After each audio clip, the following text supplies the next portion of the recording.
शहर के सबसे व्यस्त और चौराहे पर शाम होते ही लोगों की भीड़ उमड़ पड़ती थी। ठीक उसी समय चौराहे पर Narendra Gupta special chicken pakora centre. Narendra को पहले ही बड़े बड़े होटलों में रसोई के रूप में काम करने का अच्छा अनुभव था। स्वादिष्ट खाना बनाने में उसका कोई मुकाबला नहीं था, लेकिन उसमें एक बहुत बड़ी खामी थी। उसका मानना था कि मेहनत करके कमाने से ज्यादा किसी को बेवकूफ बनाकर कमाना ही सबसे बड़ी बुद्धिमानी है। एक दिन दोपहर को जब व्यापार थोड़ा धीमा चल रहा था, तब नरेंद्र ने अपनी दुकान में काम करने वाले श्रीराम को बुलाया। श्रीराम बहुत मासूम था, लेकिन अपना काम ईमानदारी से करने वाला व्यक्ति था। अरे श्रीराम, इस पकोड़ा सेंटर का नाम बदलने का समय आ गया है। बेस्ट स्पेशल कहने पर अब कोई ध्यान नहीं दे रहा है। आज से हमारी दुकान में जो मिलेगा वो है candy chicken pakora. Candy chicken pakora? क्या मतलब है सर? क्या चिकन के टुकड़े पर कुछ मीठा लगाएंगे?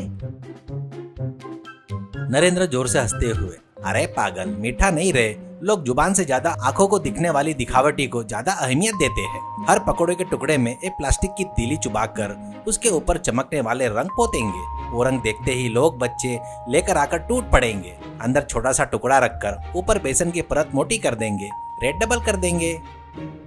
सर, ये तो अन्याय है ना सर। टुकड़ा छोटा करके रंग पोत कर ज्यादा रेट लेना मतलब धोखा देना हुआ ना। अरे दुनिया में सब लोग धोखा देने वाले ही है रे। बड़े बड़े मॉल्स में 5 रुपए का सामान 100 रुपए में बेचते हैं। तब तो गलती नहीं थी ना, वे मेरे पास आते ही पैदा हो गई क्या?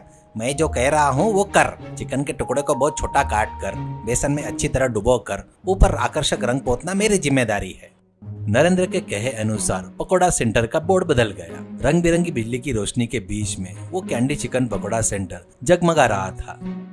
नरेंद्र का प्लान पक्का काम कर गया। तीलियों में चुबाए गए लाल रंगीन पकोड़े को देखकर लोगों की कतार लग गई। नरेंद्र ने अपने मुनाफे को और बढ़ाने का फैसला किया।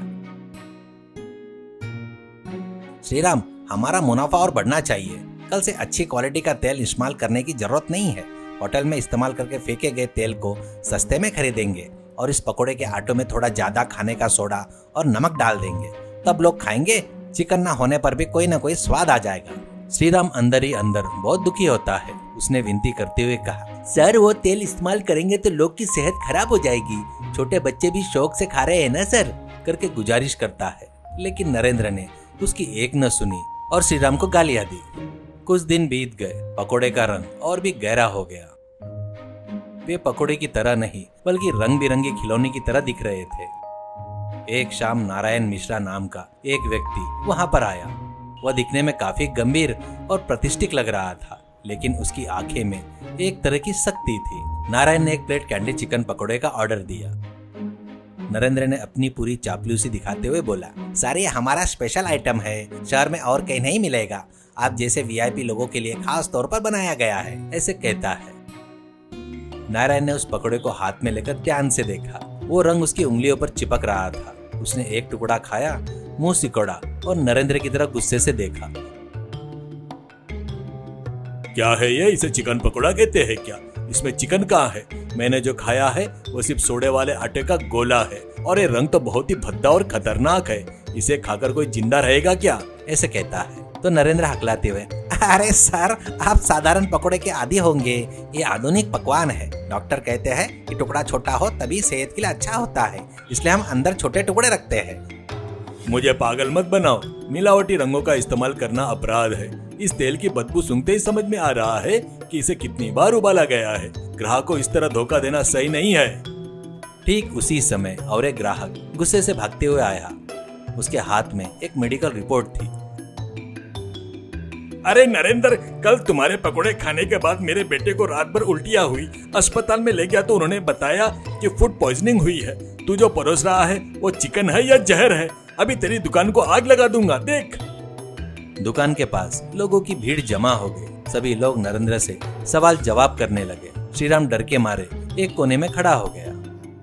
नारायण मिश्रा ने अपनी जेब से एक कार्ड निकाला और नरेंद्र के सामने रख दिया। मेरा नाम नारायण मिश्रा है। मैं इस जिले का फूड इंस्पेक्टर हूँ। पिछले कुछ दिनों से तुम्हारे खिलाफ हमें शिकायत मिली है, इसलिए आज मैं खुद आकर देखा हूँ। नरेंद्र के पैर कांपने लगे। वह तुरंत नारायण के पैरों पर गिर गया। सर मुझे माफ कर दीजिए सर, मैंने जो किया है वो गलत है। कम निवेश में ज्यादा पैसे कमाने के लिए मैंने ऐसी पागलों जैसी हरकतें की। कृपया मुझे जेल मत भेजिए, मेरा व्यापार गया तो मैं सड़क पर आ जाऊंगा। तुम्हारे अकेले पर आने से ज्यादा तुम्हारी वजह से सैकड़ों लोगों का अस्पताल में भर्ती होना बड़ी समस्या है। तुम अपनी बुद्धिमानी खाना बनाने में दिखाते तो अच्छा होता, लेकिन तुम उसे लोगों को धोखा देने में दिखाया है। एक बार ग्राहकों का विश्वास टूट गया तो तुम सोना भी परोसोगे तो कोई नहीं खरीदेगा। तब श्रीराम आगे आया और बोला, सर मैंने भी कई बार कहा था, लेकिन इन्होंने नहीं सुना। हमारे पास आने वाले ग्राहक ही हमें रोटी दे रहे हैं। मैं हमेशा कहता था कि उनकी जान के साथ नहीं खेलना चाहिए। नारायण मिश्रा ने उस पकौड़ा सेंटर पर भारी जुर्माना लगाया, सारे रंग फिकवा दिए। इस बार छोड़ रहा हूँ, लेकिन कल से तुम्हारी दुकान में मिलावटी रंग दिखे या कम गुणवत्ता वाले तेल का इस्तेमाल किया तो तुम्हारी दुकान पर सील करके तुम्हें सलाखों के पीछे भेज दूंगा। यह चेतावनी देकर वो चले गए।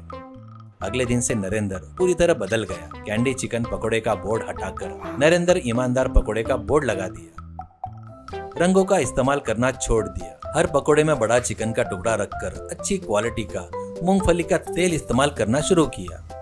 शुरुआत में लोग आने में थोड़ा हिचकिचाए, लेकिन नरेंद्र ने उनसे बात करते हुए अपनी गलती स्वीकार करने लगा। स्वच्छ अच्छा होने की वजह से फिर से लोगों की भीड़ बढ़ने लगी। अब नरेंद्र को पहले से कम मुनाफा मिल रहा था, लेकिन उसे मानसिक शांति थी। देखा सर, अब हमारा व्यापार कितने सम्मान के साथ चल रहा है। ग्राहक खाकर जाते हुए अच्छा है कहकर तारीफ करते हैं तो कितनी संतुष्टि होती है। अरे श्रीराम, इतने दिन में सोचता था कि बुद्धिमानी का मतलब सामने वाले को धोखा देना होता है, लेकिन अब समझ में आया असली बुद्धिमानी तो भरोसा कमाना है। ऐसा मुझे पता चल गया। नारायण मिश्रा एक दिन फिर से सादे कपड़ों में आए और पकोड़ा खाकर नरेंद्र के पीठ थपथपाते हुए बोले, अच्छा बदलाव है नरेंद्र, ऐसे ही जारी रखो। यह आशीर्वाद देकर चले गए। तब से उस इलाके में नरेंद्र की दुकान का बहुत नाम हो गया। सीख, ईमानदारी से किया गया व्यापार कभी नुकसान में नहीं जाता। धोखा और लालची से मिलने वाला मुनाफा अस्थायी होता है, लेकिन भरोसे से मिलने वाले पैसे स्थायी होते हैं। लोगों की सेहत और जान के साथ खिलवाड़ करने वाला कोई भी व्यापार अंत में विनाश की ओर ही ले जाता है।